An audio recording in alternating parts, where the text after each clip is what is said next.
Hello and welcome to Enchantment of Eternity's review for Peak Performance, which is episode 21 of season 2 of Star Trek The Next Generation. This video is part of a series of videos where I review episodes of Star Trek The Next Generation, one episode at a time. In this video I cover the episode Peak Performance. So Peak Performance is the episode in which the Enterprise conducts war games with another ship, the Hathaway, where Riker takes over that ship and select crew go on that ship and they have to test out war games. A observer from Starfleet is aboard who is a bit of a dick to Riker the entire time. He's supposed to be a master at this game called Stratagemo, in which he kicks Riker's ass very easily. And Pulaski then pushes Data to play him in this game, thinking that Data will easily win, but Data loses, which leads to a crisis of conscience where Data self-doubts himself and relieves himself of duty until Picard gives him a pep talk and tells him to get over it and return to duty. And then they run the battle simulation, which Riker does well at. However, it's interrupted by the Ferengi, who come by and threaten both ships and damage the Enterprise, and they demand that Picard give them the Hathaway. The Ferengi think that it has some value, must have some value to it because the Enterprise is protecting it.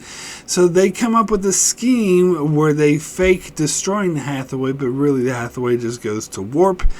And then they fool the Ferengi into thinking more Starfleet ships are coming, so the Ferengi leave, and they are now safe and rejoice. And meanwhile, Data decides to challenge Kolrami to a rematch of Stratagemo, in which case, instead of trying to win, he tries to stalemate, which he does eventually, which Kolrami leaves in frustration, and so they consider that a win for Data. So,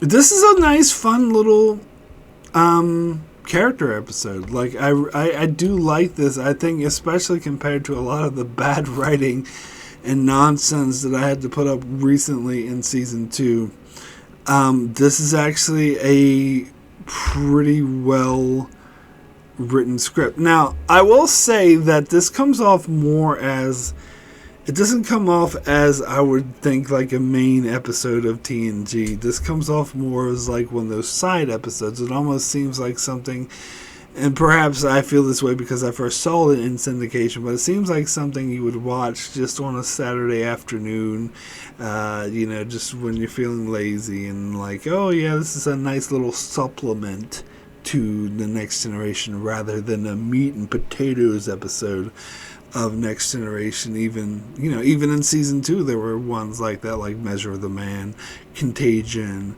and Q-Who and what have you, which are meat and potato episodes, where this is just like it's like a side quest, which there's nothing inherently wrong with that, but it does have the distinction of coming off as lesser in that. But for what they were trying to do, for being like a side quest, it was actually done pretty well. Now, that's not to say I don't have any issues with this episode. And I guess I'll start with my issues with the episode, because the main one is the fact that they never finished the battle simulation, and the battle simulation was kind of a letdown. See, here's the problem.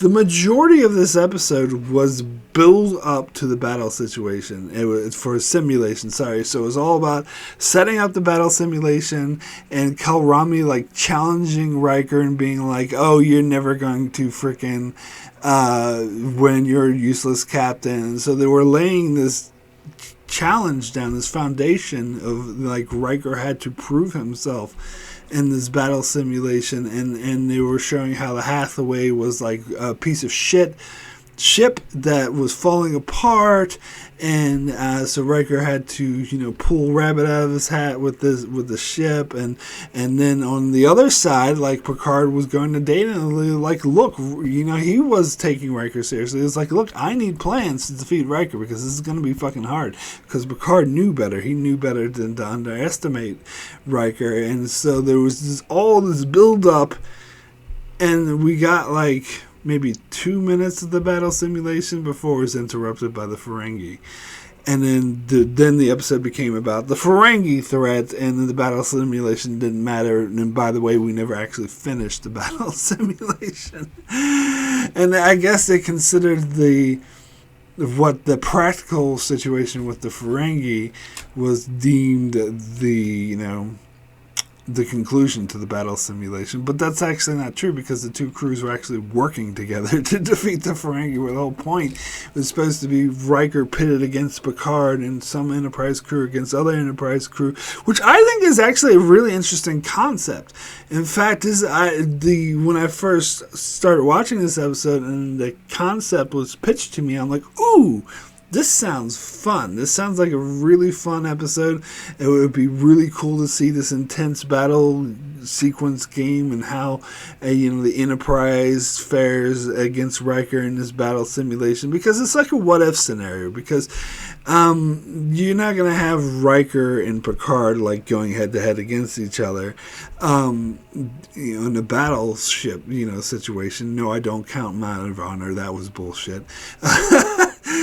But, and so it would be interesting. So I was looking forward to this, like, 20-minute intense, like, fun battle simulation sequence, but we didn't get that. And so I think that is easily the biggest letdown of the episode. And again, this is something I've been saying a lot, particularly when I talk about holodeck episodes, is that they always fall back to the threat of the week. They can never just go with their premise of, in the case of the holodeck, is let's do this, let's do this scenario, whether it be Dixon Hill or Sherlock Holmes. Let's just hang out and do a Sherlock Holmes mystery and see if Data can solve it. No, we have to introduce a sentient life form. We can't. Can we have Picard solve a 60s detective noir novel? No, we have to have the holodeck safeties malfunction and all hell break loose. So, and it's the same thing here. Can we have a cool battle simulation between the two different ships? No, we got to have the Ferengi show up and threaten both ships for real. I think that is a huge flaw of Star Trek. It will be within all Star Trek throughout the 90s era. TNG, not so much Deep Space Nine, but particularly TNG and Voyager suffer a lot from this. I mean, there might be a few select episodes of Deep Space Nine I'm just not thinking of, but it's mainly TNG and Voyager that always have to fall back on the threat of the week instead of just doing a fun character story where, hey, let's explore this, holodeck adventure or this battle simulation, and let's just play it out and not have to throw in. And by the way, the bullshit with the Ferengi, I didn't really like at all. Like, I don't think it helped the episode. I think it hurt it. Honestly, I honestly think it did. And then, so the episode is like what, 70% of the episode was all build up to this battle simulation that goes for like 3 minutes and then is interrupted for the Ferengi and then becomes useless. So that is a bad structure. It's like they're building up to nothing. I guess I suppose it's building up to Riker proving himself to Kalrami in battle against the Ferengi, but still, that's it's not really what the episode was supposed to be about. I want an actual battle simulation. Now, that being said, this is still a good character piece. This is still a fun little episode to watch. Now, I think the highlight of this episode is actually the Data storyline with the Stratagemo, if that's how the game is called. I can't remember if that was the name or was it just Stratagem or, I don't know, whatever it was. And some people have sort of poked fun at the practicality of this game because the screen is constantly turning, and if it's this way, you can't actually see what's on the screen, and it's turning that way. But I don't really care. It's some weird sci-fi bullshit. They don't need to invent an actual game in order, with the rules and everything, in order to just throw off some fictional BS bullshit 24th century game. Alien game, by the way. You get the concept. I would think it's more along the lines of chess, that Kel Rami was like this chess master, like, you think of the Russian chess masters who were impossible to defeat. You think of him as that way, and that it was an honor simply playing him. And I think that was an interesting concept. And in fact, I like how the thing with Riker, played out, where, I think it was Pulaski talking to Riker ahead of time, being like, "Oh, so you're gonna beat him?" And he's like, "No way." And it's like, "Oh, so but you are gonna last this long?" It's not gonna happen. And then Riker instantly loses. I thought that was cool, and that set the stage for how great, how much of a master this guy was at this game. And so then Pulaski, of course, wanting to take him down a notch, suggests Data. She didn't call him Data, thank you. She suggests Data, and the assumption is, well, Data's going to win. But I think, and they're all playing off of a faulty assumption, because Data, while being an android, is still, he's not a master at this particular game. And like some people point out, that chess masters can defeat computers at chess, by the way. They don't always lose to it. So it seemed like faulty logic that there's no way that Kel Rami could defeat a computer, because people defeat computers all the time in games and chess and stuff, but that's because there's certain levels where you play where you actually could possibly win, because if you can't win, then that makes it impossible. But as I said, there's been chess masters who played computers that were playing at like peak efficiency, like hardest level computer-wise, and beat them, because there is a human element to any game. And so I think their assumption that Data would definitely win was a false assumption, but I can see why they would make it, especially it's not just like Data's an android, it's that Data's awesome, and they know how awesome Data is, and so they pit Data against Kel Rami, thinking, oh, it will be a good character building for him to lose and to take him down a notch, this arrogant prick. But then Kel Rami wins, and they're all shocked, and Data himself is shocked, which leads to him doubting himself. Now, I think this is a really good, I like this storyline. I think this is a really good character beat for Data, because he is basically moping and thinking that he is imperfect and doubting himself, yet he's doing it through his android lens. And so when Troy and Pulaski go to speak to him and try to boost his confidence, he denies being emotional about it. He denies feeling down on himself or having any sort of emotional state, which is true. He doesn't, but it's the android equivalent. And for him to flat out deny that he is in fact moping is incorrect, and he's hiding behind his androidisms to deny the fact that he is basically moping and doubting himself. And I think that storyline makes a lot of sense, and it really works. Like, I really like it. And then, of course, we get one of the best Picard quotes when Picard finally comes in, because Troy and Pulaski have to go to Picard and convince him, like, look, we've tried talking to him, he won't listen to us. And Picard at first is like, you guys are exaggerating, I'm sure he's fine. And they're like, no, he's relieved himself of duty and he's not going to return. And Picard's like, all right, fine. So he goes down and talks to him, and this is where, and Picard basically is like, Data, stop your moping, I want to see you on board on duty in 2 hours. do it. And Data's like, yes, sir. You know, and that was more of Picard's solution. It's just like, you know, quit fucking around and get your ass on the bridge. And Data's like, all right, fine.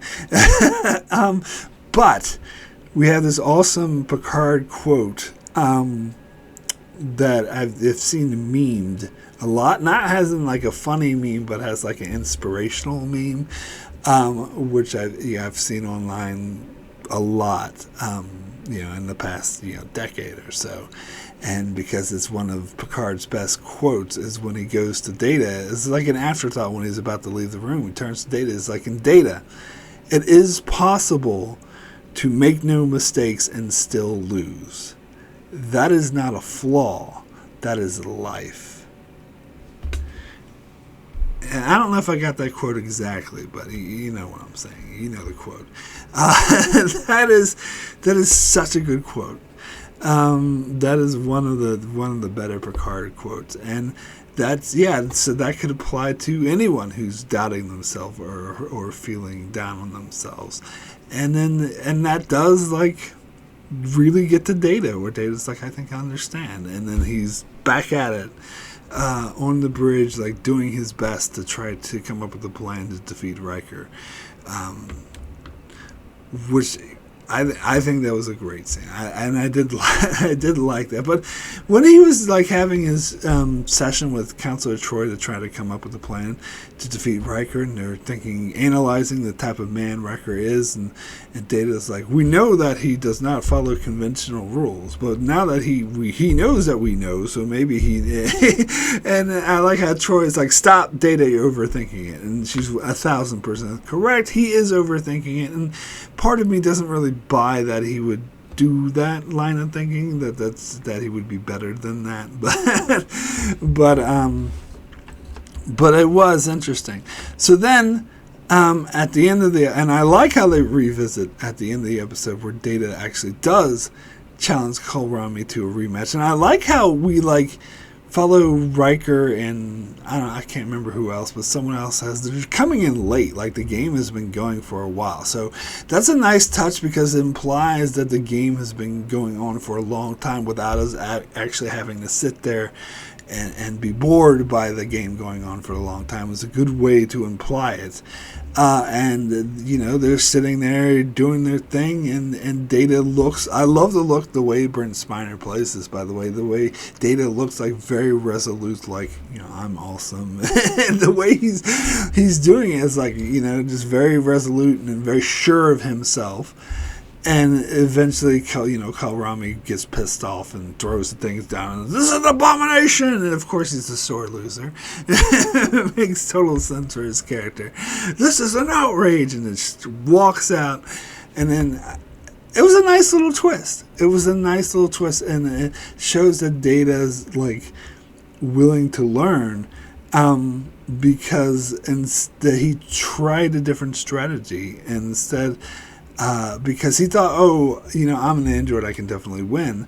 But when he realizes that you can still lose and do nothing wrong, he was like, well, I'm not going to try to win, because that's going to throw him off. Because he's going to assume that and this ties into the battle simulation too, of what he assumed Riker would do, but he's going to assume that Data's going to try to win, but instead his goal was to stalemate, so he would pass up obvious avenues for advancement in order to keep Kolrami from winning.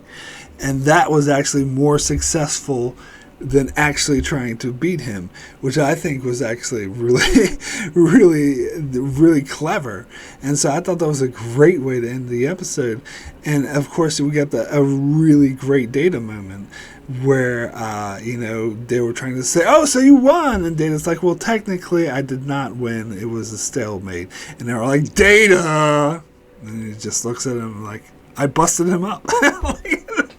That was such a great Data moment. And of course, that was a callback to when Data had his first match with Kolrami, where Pulaski whispered in his ear something, and Data turned to Troy and was like, what does she mean by bust him up? Like that was kind of a funny moment. And so he called back to that and being like, I busted him up. And that was like a really like get up and cheer moment for the show. I think that was a great character moment for Data, and yeah, it was a nice, funny scene. Now I got to talk about Pulaski too, because she's actually decent in this episode. It took them all the way to the second to last episode of the season to finally get her character right, and her second to last appearance in the entire show, to finally get her character right, where she actually does seem supportive of Data. In fact, she seemed, in her little talk with Data to try to convince him to return to duty, felt genuine. And her whole behavior in this episode, I think, was what the character should have been from the beginning. And they kind of fucked it up earlier because they wanted to do another McCoy and make her cantankerous and try to have an adversarial relationship between her and Data, just like McCoy and Spock had, and it just did not work at all. And then finally, they get this character right, and then she's gone in 2 episodes anyway, so who cares? Irony, I guess. But I did like the way they used her in this episode. So, I also got to talk about, oh god, let me look up his name here so I can get it correctly. The guy who played the tactical officer who took over for Worf after Worf went on Hathaway, he's played by an actor, Glenn Morshower, who I recognize most of all, and I think he's most recognizable. IMDb put this as his most recognizable property from 24. He played the Secret Service agent in 24 who became, at first he was just a random Secret Service agent to the president, but he became a main character who kept appearing because they did such a good job. And every time I see this actor, and I've seen him in multiple different roles, but every time I see him, I just think Secret Service agent, because he just played that Secret Service agent so well. I think government agent or some sort of stoic bodyguard type, rather than I don't know. They tried to play him as several different characters, and I just never buy him. I'm like, no, you are he was appeared in Ozark as well. No, he was an FBI agent in Ozark, so that makes sense. Because that's what that's what he is. That's what he does. He actually appeared in an episode of Voyager, one of my favorite episodes of Voyager, Resistance, where he played a bodyguard. And again, or not a bodyguard, a security guard, but still a security guard. But anyway, so he was the tactical officer in this episode, and I know he kind of came off as a very sort of military-esque asshole. I didn't kind of buy him as a Starfleet officer, because there was a moment where during the battle simulation where Picard was going to do this maneuver to defeat Riker, and he was like, "Bye-bye, Hathaway." That just seemed a bit silly. I'm like, you're being a bit of a dick. And also when Wesley came on board to get his little experiment, which by the way is totally cheating, by the way, that little cheat. Anyway, he came on board to get his experiment, and he was trying to distract the security guard by being like, "Oh yeah, I just left this blah blah blah," while he's planning on being on board. He's fucking cheating. Cheater! Anyway, the whole time Wesley's doing that, the guy's like, yeah, I heard this, so I don't care, whatever. And Wesley's trying to make small talk. It's like, I don't care, kid, whatever. And then again, he comes off as kind of a dick in that scene. So I don't know. I don't really buy this character. It was a weird element to the show. And speaking of actors that appeared in this episode, I gotta also mention Roy Brocksmith, who played Kilrami. This is a character actor I've seen pop up in everything. He's been in so many stuffs throughout the 80s and 90s, but apparently he hasn't really done anything since 2000. But yeah, that makes sense. I don't remember seeing him for a while. But the thing I know him mostly from is Total Recall. And in fact, I think when I first saw this episode, I was like, "Hey, it's the guy from Total Recall." It's actually amazing how much crossover there is between Star Trek and Total Recall. I saw a meme once that like laid it all out. I talked about Sonia Gomez recently, who was in Total Recall, and then there's Mark Alimo was in Total Recall, and I'm sure that there's apparently a lot more. Oh, Robert Picardo was also in Total Recall, but anyway. So I remember this character most from Total Recall because it's a movie I used to watch like repeatedly, and he played like it was supposed to be like the head of the recall or whatever, and he was convincing Arnold Schwarzenegger that he was in a fantasy and what he experiencing wasn't real, and that real life he was going to wake up and with a lobotomy or whatever. But then he started sweating, and then Arnold Schwarzenegger took that as a sign that he's full of shit, so just shot him in the head. Poor guy. Arnold Schwarzenegger loves to shoot people. Anyway, so as soon as I saw him and I saw him in this, I'm like, hey, it's a Total Recall guy, and he's like kind of perfect for this role. And then I was looking up some of the other stuff he'd been in, and it said Deep Space Nine. I was like, he was in Deep Space Nine? I don't remember him being in Deep Space Nine. And apparently he was listed for the episode Indiscretion. And I'm like, Indiscretion? What was he in that? And I was like, oh yeah, he actually played a Bajoran terrorist who was like an old friend of Kira. Apparently he was like a very shady guy, which of course you get this actor to play a very shady guy. I forgot all about that he played a Bajoran terrorist. That was a very sort of odd role for this guy. He was really well in this role, and I think actually added a lot to the episode. So good guest actors, which this definitely was one, can really enhance your episode. Now, I like how they have Worf becomes Riker's first officer, and they even Worf even says I defer to Geordi because you're have a higher rank than me, but LaForge is just like, look, this ship is a piece of shit, so I'm gonna have my hands busy just trying to keep it floating. So you go ahead and you take over, and I think that makes a lot of sense. And I like sort of Worf, how they use Worf and how he says guile or whatever, and is able to come up with this distraction. Now here's the thing though. Speaking of cheating, I think what Worf does by reconfiguring the Enterprise sensors to project to make them think a Romulan ship is coming that seems like cheating to me. I think that should be against the rules because he's using it something outside the battle simulation to make them think that they're not really in a battle simulation.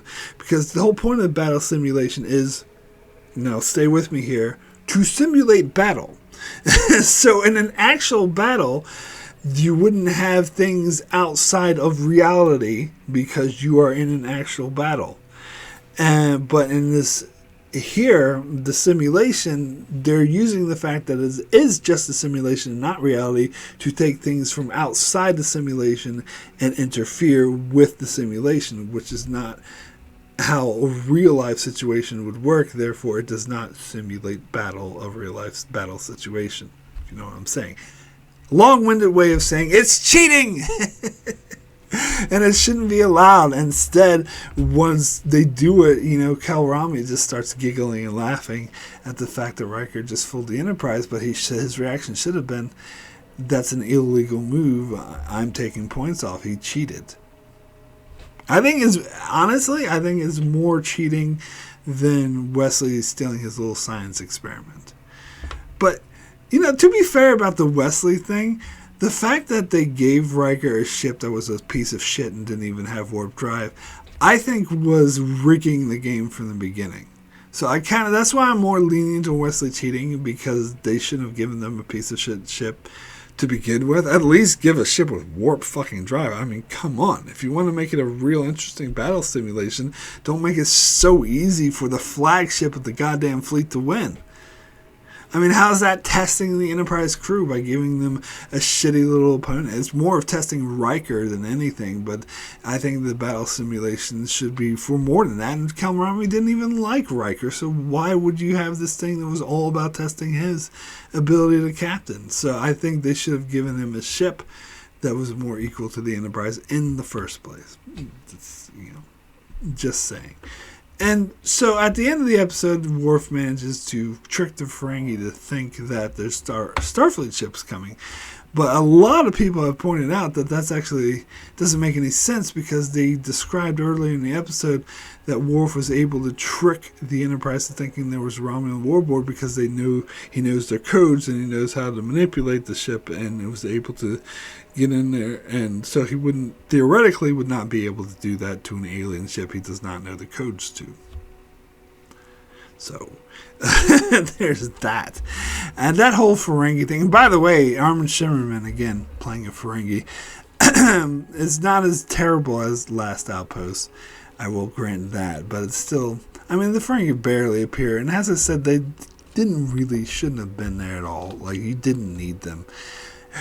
And this also is the first time we see the Ferengi since the battle, which is when Star Trek gave up on the Ferengi and realized that they sucked, and they pivoted to the Romulans, or to focus more on the Borg.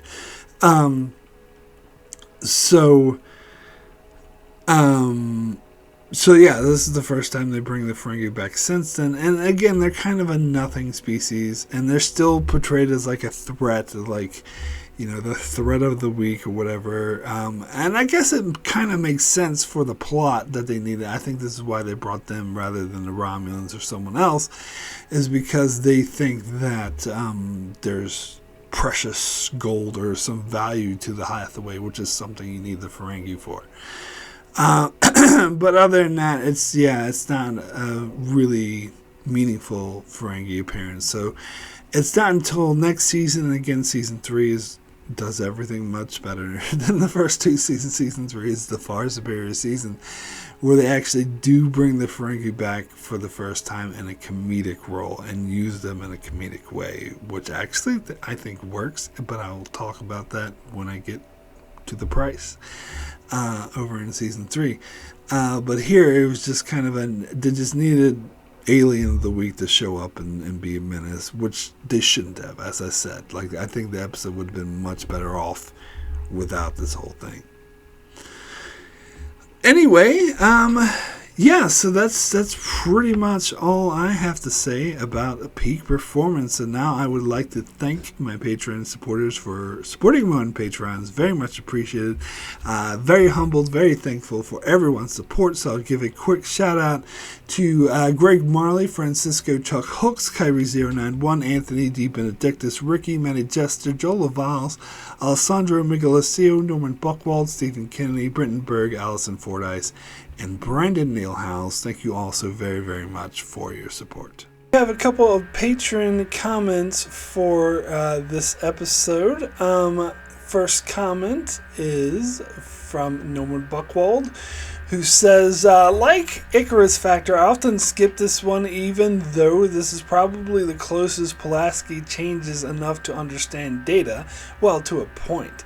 I know this episode is mocked as it has lines of Riker echoing Roddenberry that make fans continue to be incensed whenever Starfleet is compared to the military, and Riker did cheat with Wesley. Other than that, I am not impressed and roll my eyes further with the twist of the Ferengi of all races. Granted, this will not be the last, as Rascals happened all the way in the 6th season.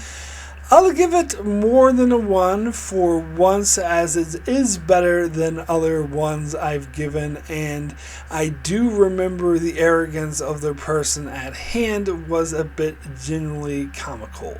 So 3 stalemates out of 10. Alright, so yeah. Obviously didn't like this episode as much as I did. So next comment is from Greg Marley, who says, this is a pretty good episode. We get to see displays of ingenuity from Riker, Worf, Geordi, and Wesley, and it's funny seeing Data go through an almost human-like process of pouting, hiding away, and saying, I didn't win, so I must be damaged in some way, so I won't ever serve again.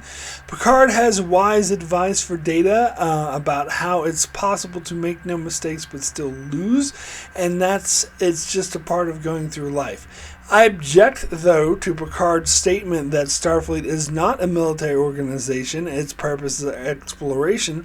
Exploration is one of its purposes, maybe even its main one, but it's silly to pretend that defense isn't also one of its chief responsibilities, and Starfleet clearly employs military ranks and chains of command and military discipline, so I don't know why they didn't put nuance into Picard's wording. It's also interesting to see in the same conversation what I believe is the first mention of the Borg since Q Who as developing threat that Starfleet is preparing to eventually face. That's true. I did notice that reference to the Borg, and I believe it is the first reference since Q Who. How that's why they allowed the battle simulations to take place, because they wanted to prepare people for the Borg, and they weren't prepared enough still.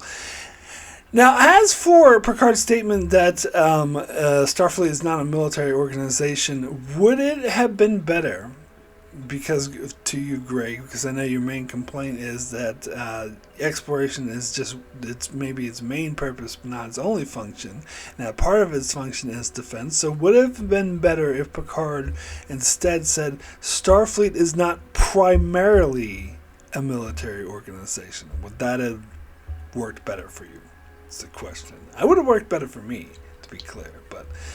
Anyway, I'm going to touch on this a bit more because it comes up several more times in these Patreon comments, so hold for that. Anyway, next comment is from Ricky, who says, "This is one of the most forgettable and boring episodes of TNG. This whole fighting simulation between two ships was boring and it went absolutely nowhere, and if that wasn't bad, the second half of it is about the Ferengi interrupting and interfering with the Enterprise crew." I mean, that was so unnecessary. Also, the plot with the alien guy being a dick to Data and challenging him to some dumb game was beyond ridiculous. The only memorable and good scene in this episode has to be when Worf was building a ship. Then, when the doorbell rings, he flinched and destroyed the sticks for the ship. Then Riker approached him and he says, "Am I disturbing you?" Worf then shoves the boat under the table and then says, "Just finished." This always puts a smile to my face, but other than that, this episode is forgettable, so my rating is a 4 out of 10. One of the rare instances when me and Ricky disagree, although our ratings aren't too far off from each other, but yeah, he seems way more negative in this episode than I do. And as for the scene where Worf was building a ship and shoved it under a table, I gotta be honest, I didn't even notice that. Maybe I noticed that in the early, or like a couple years ago when I watched this episode before, but I guess I wasn't paying attention when that scene came on this time around because I didn't even notice it. But anyway, next comment is from Kyrie091, who says, "More like a weak performance." I see what you did there, Kyrie091. But anyway, I think the better way to say it would be peak performance, more like weak performance. Am I right? Yeah. So that's, yeah. Anyway, next comment is from Brandon Neilhouse, who says, "I'm perpetually puzzled why people even like this episode.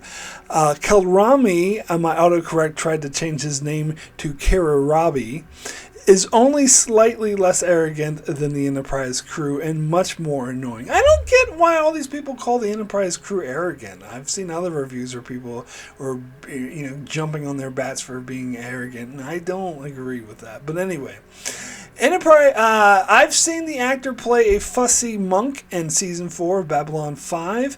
Oh yeah, I forgot about that when I was talking about all the stuff he was in. I remember mostly for Total Recall because I didn't see Babylon 5 until much later. But yeah, I remember when I saw him, I was like, hey, it's the guy from Total Recall.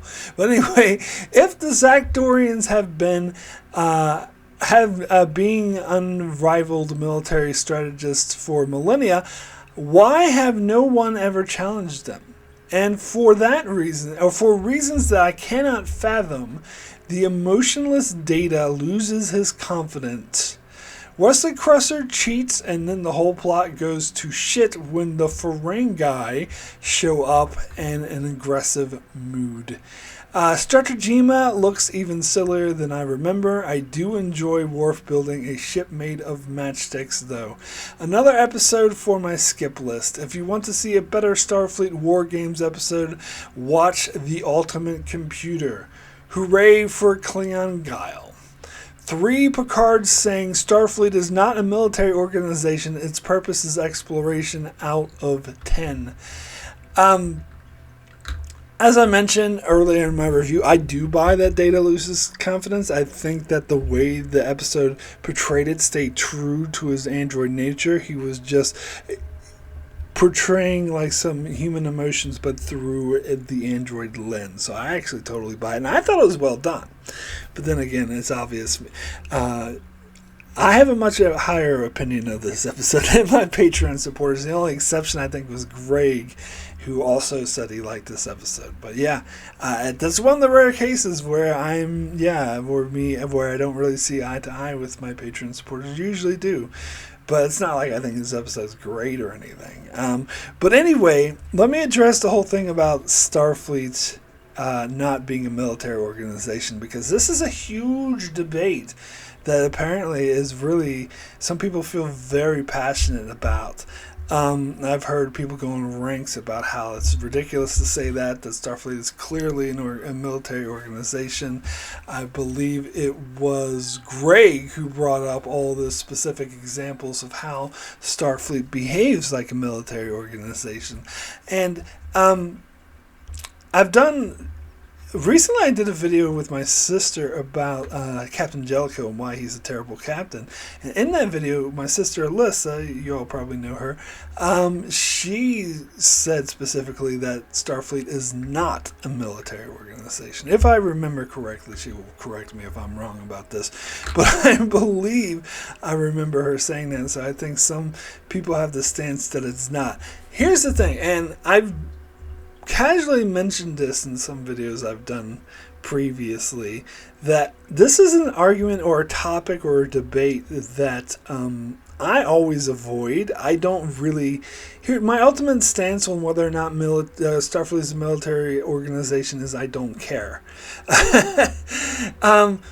Because some people who wrote the show, they structured it as a military, as Greg pointed out earlier, they structured it as a military organization with military ranks and a military structure and chain of command, because that's what the audiences would be more familiar with. And to be honest, they were just, when they came up with the original pilot, The Cage, they were just copying the Forbidden Planet movie, which used the military titles, and so that kind of stuck with the rest of Star Trek.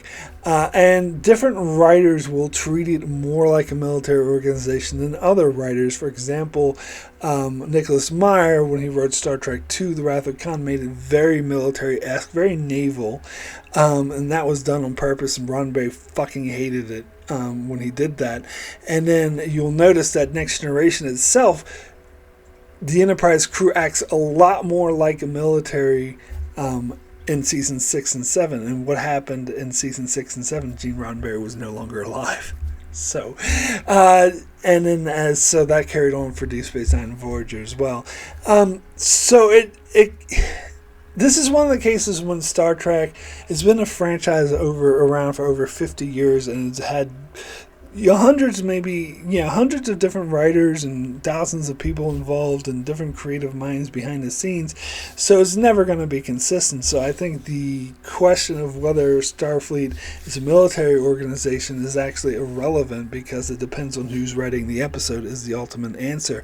But if you want to be one of those hardliners who want to appeal to Gene Roddenberry's original vision and believes that all Star Trek, no matter who's writing it, should at least stay true to the principles that Gene Roddenberry set out, in that case, you got to say that Starfleet is not a military organization because Gene Roddenberry said so. So if you're one of those hardliners to say Gene Roddenberry's vision, then no, Starfleet's not a military organization, because he was wholly against any portrayal, such as Nicholas Meyer's portrayal, as Starfleet as a military organization. And to be clear, this episode was written when Gene Roddenberry was still firmly in charge of the show, so the line was probably thrown in there because of him, because that is his vision of Starfleet. So I don't mind Picard saying that in this episode because I know where it's coming from. It's coming from Gene Roddenberry, who this is what he believed. Now, my argument would be, in fact, Enterprise kind of, now granted that was the early days of Starfleet, but they kind of addressed this by having the Makos, because it was clear when the Enterprise was going into a combat military situation, they had to get a secondary military organization to come on board and help them, and there was a contrast between Starfleet and the Makos. Now, some people, especially people who have been in the military, might compare this difference between like the Navy and the Marines, but I think the difference is more of between Starfleet, which is more of explorers, and a specific military group. And I think so in that way they were actually staying true to Roddenberry's vision that Starfleet is not a military organization. However, when you get into Deep Space Nine with the Dominion War, it's very clearly Starfleet is being portrayed as a military organization because they're the ones who are activating the war and they are the primary participants of the war. I personally would have liked it better if there was a Federation and military organization whose primary function, just like they did with the Makos, is military, and that they're the ones chiefly responsible for fighting the Dominion War. I think that would have been better, but I just don't think they cared at this point in stage. And so episodes like the Siege of AR 558, you would have had like a Federation Marines organization rather than Starfleet officers, which to me would have made more sense, because Starfleet's primary function is exploration. Whether or not defense is part of that function or not, that has been made clear. Therefore, having someone explorers fight a war seems very like a very much bad idea. And the Federation is made up of tons of different worlds, not just Earth, and it seems like they should be smarter than to have a exploration organization fight a war. So that I think there should be a separate Federation military, and so you should have had a bunch of Marines down on siege, the planet of CJR 558 instead of Starfleet officers. I think for me that would have made more sense. So ultimately, so if you can tell, even though this is a subject I think that is kind of irrelevant and neither here nor there, and I like to avoid the question, ultimately I probably side more with those that say Starfleet isn't a military exploration. However, very clearly, such as the examples I gave, there are examples in the show, not even the Dominion War. You could even point to like Chain of Command or some TNG episodes or like Best of Both Worlds as examples of Starfleet acting like a military organization or functioning as a military organization. But I believe that's why I gave that correction earlier, that Picard maybe, instead of saying Starfleet isn't a military organization, its primary function is exploration, it probably would have been better.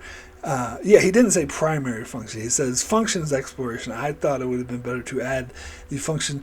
Starfleet isn't exclusively a military organization. Its primary function is exploration. So I would have been fine with that. So one of its functions is to defense for sure, and that makes sense because those ships are out there. They're exploring. They're the ones out there, so they should be armed with phasers. They should be ready to defend themselves.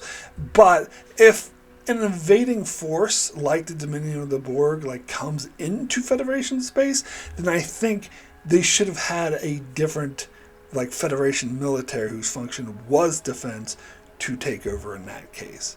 And I think that would have made more sense to me. But as it stands, because they didn't do that, as it stands, Starfleet does function as a military sometimes. But I think its primary function is exploration, which to me that doesn't make sense because the two should be separated.